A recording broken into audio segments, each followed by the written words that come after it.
சர்வதேச நீதிமன்றம் Benjamin Netanyahu அதே போன்று அவருடைய முன்னாள் பாதுகாப்பு அமைச்சர் யோ கேலண்ட் ஆகியோர் மீது விதிக்கப்பட்ட தடை உத்தரவு செல்லுபடியானது.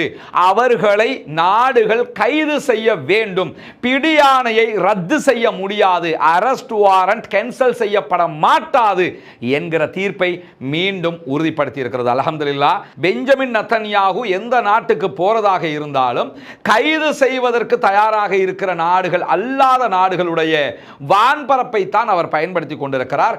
ஏன்னா இந்த சட்டத்துக்கு கீழே இருக்கிறவங்க எந்த நேரத்திலும் அவரை கைது செய்ய முடியும், அதற்கான உரிமை அவர்களுக்கு இருக்கிறது. ஈரான் தான் அமெரிக்காவை மிரட்டிக் கொண்டிருக்கிறது என்பதை சர்வதேசம் புரிந்து கொள்ள வேண்டும் என்று சொல்லியிருக்கிறார். அது உண்மையும் கூட. ஏன்னா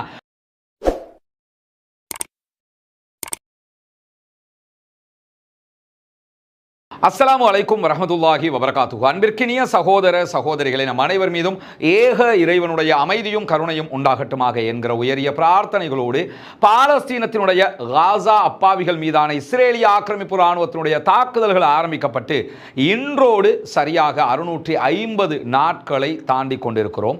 இந்த சந்தர்ப்பத்திலே பாலஸ்தீனத்திலும் பாலஸ்தீனத்தை ஒட்டிய மத்திய கிழக்கிலும் சர்வதேச அளவிலும் என்னவெல்லாம் நடக்கிறது என்கிற செய்திகளை தான் நம்ம பார்க்க இருக்கிறோம். இந்த காசாவினுடைய யுத்தம் ஆரம்பிக்கப்பட்டது முதலாக காசாவினுடைய யுத்தத்தை நிறுத்த வேண்டும் என்று பல பேரும் பலவிதமான முயற்சிகளையும் செய்து வருகிறார். அதே நேரத்தில் பாலஸ்தீன அப்பாவிகளுக்காக காசாவினுடைய மக்களை காப்பாற்ற வேண்டும் என்பதற்காக சவுத் ஆப்பிரிக்கா தென்னாப்பிரிக்கா சார்பாக ஐசிசி என்று சொல்லுகிற இன்டர்நேஷனல் கிரிமினல் கோர்ட்லையும் ஐசிஜே என்கிற இன்டர்நேஷனல் கோர்ட் ஆஃப் ஜஸ்டிஸ்லையும் 2 வழக்குகள் தாக்கல் செய்யப்பட்டிருந்தது.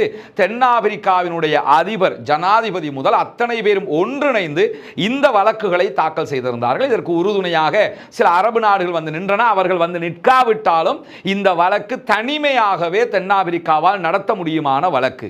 அந்த வழக்கில் வழங்கப்பட்ட ஒரு வரலாற்று சிறப்புமிக்க தீர்ப்பு தான் இஸ்ரேலுடைய பிரதமர் பெஞ்சமின் நெதன்யாகுவும் இஸ்ரேலுடைய முன்னாள் பாதுகாப்பு அமைச்சர் யோ கேலண்ட்டுக்கும் சர்வதேச பிடியாணை வழங்கப்பட்டது. இன்டர்நேஷனல் அரெஸ்ட் வாரண்ட் கொடுக்கப்பட்டது.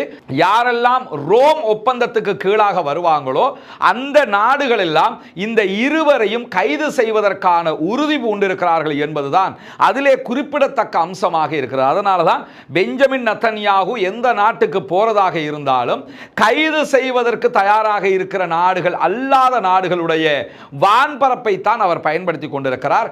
ஏன்னா இந்த சட்டத்துக்கு கீழே இருக்கிறவங்க எந்த நேரத்திலும் அவரை கைது செய்ய முடியும், அதற்கான உரிமை அவர்களுக்கு இருக்கிறது.